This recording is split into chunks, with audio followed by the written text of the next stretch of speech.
If you are asked to name the biggest fear for the current top 3 teams in Formula 1, Aston Martin will surely be your answer. In his debut race with Aston Martin, Fernando Alonso pushed his AMR 23 to the podium after a tough battle with Lewis Hamilton's Mercedes and Carlos Sainz's Ferrari. Even though fans thought that Mercedes was a team that was going to surprise rivals, in reality, Aston Martin was a team that brought the biggest surprise to the weekend. They were with a good pace that can easily challenge both Mercedes and Ferrari. Most probably, they are going to be the biggest threat to Red Bull in their title defending campaign this season. Through this video, we are going to discuss the story behind the rise of the Aston Martin Formula 1 team. Before we proceed, hit the subscribe button and smash the bell icon for more exciting updates.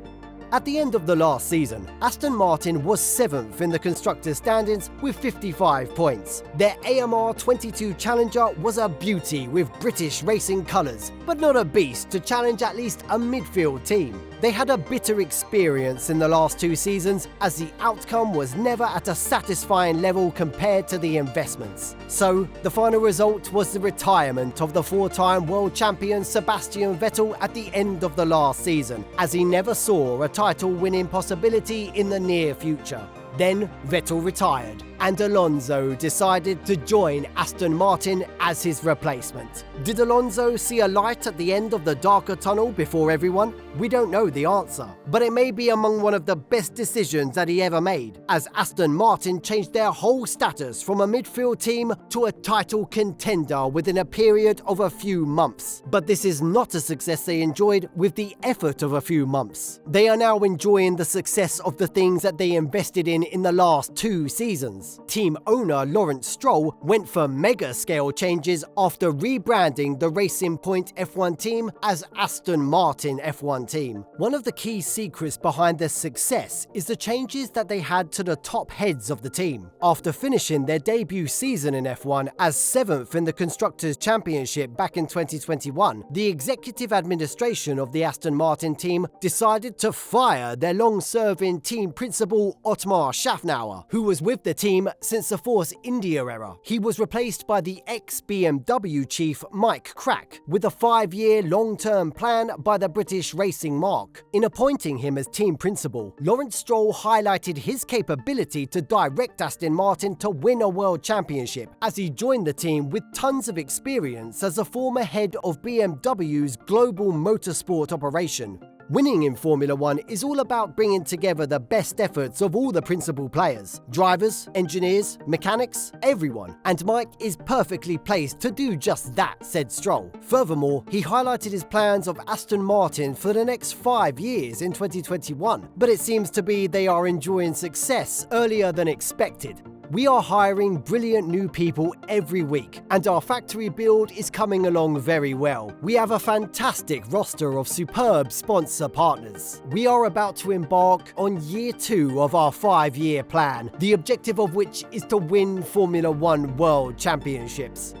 After rebranding the team as Aston Martin, a number of reputed personnel from rival teams like Mercedes and Red Bull were added to the engineering team. Actually, this can be identified as one main reason behind the decline of the Mercedes F1 team, as a number of experienced engineers from the Brackley-based team decided to join Aston Martin. Under Stroll's leadership, the team has doubled the workforce from 400, with the aim of accumulating all the talented people in the F1 under the brand of Aston Martin. Now they seem to be enjoying the results of the project started 2 years ago to hunt those talents in F1. One of the notable additions is Dan Fallows, who worked very closely with Red Bull Chief Technical Officer Adrian Newey for over 15 years as a leader of Red Bull's aerodynamic team. Actually, he is the reason behind the great success of the AMR 23's aerodynamic department. The bodywork of AMR 23 shows many similarities to Red Bull's RB19, as Dan Fallows has applied all the knowledge that he got from Adrian Newey in designing the Aston Martin Challenger. future. In addition, they have added Red Bull's Andrew Alessi, Mercedes' chief aerodynamicist Eric Blonder, and Alfa Romeo's Luca Furbato within their first year of Formula One operations. Talking about Aston Martin's attempt to recruit experienced personnel from rival teams, Aston Martin Formula One Chief Technical Officer Andrew Green said, "I think now we want to take our way of working, we want to combine it with what we understand the way other teams are working, and turn it into the Aston Martin way of working." That's the strategy. That's why it's good to have experience from other teams, because we can just gel it all together and we'll pick the best of all of them. That's the way we look at it, and that's the way that we want to go forward to try and become a championship contending team in a few years' time, Green added, explaining their plans for the future. Aston Martin is busy making their new factory, which is estimated to have cost around £200 million.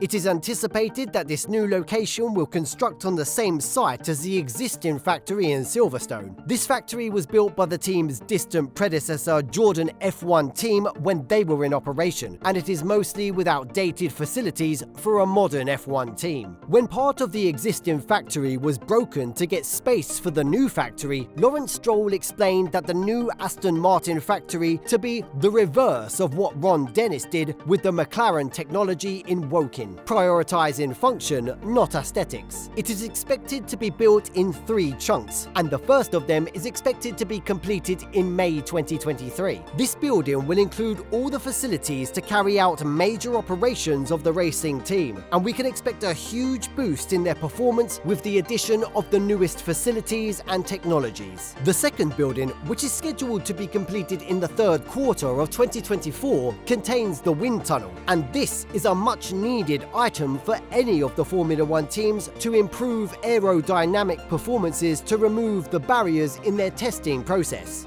I believe those are the main reasons behind the sudden success of the Aston Martin F1 team, and Lawrence Stroll is investing his time with maximum capacity to bring a Formula One championship to Silverstone within a 5-year period. If Aston Martin is able to deliver the same level of performance similar to Bahrain consistently throughout the entire season, Fernando Alonso will surely deliver the maiden title for the British racing marque, challenging the reigning champion Max Verstappen.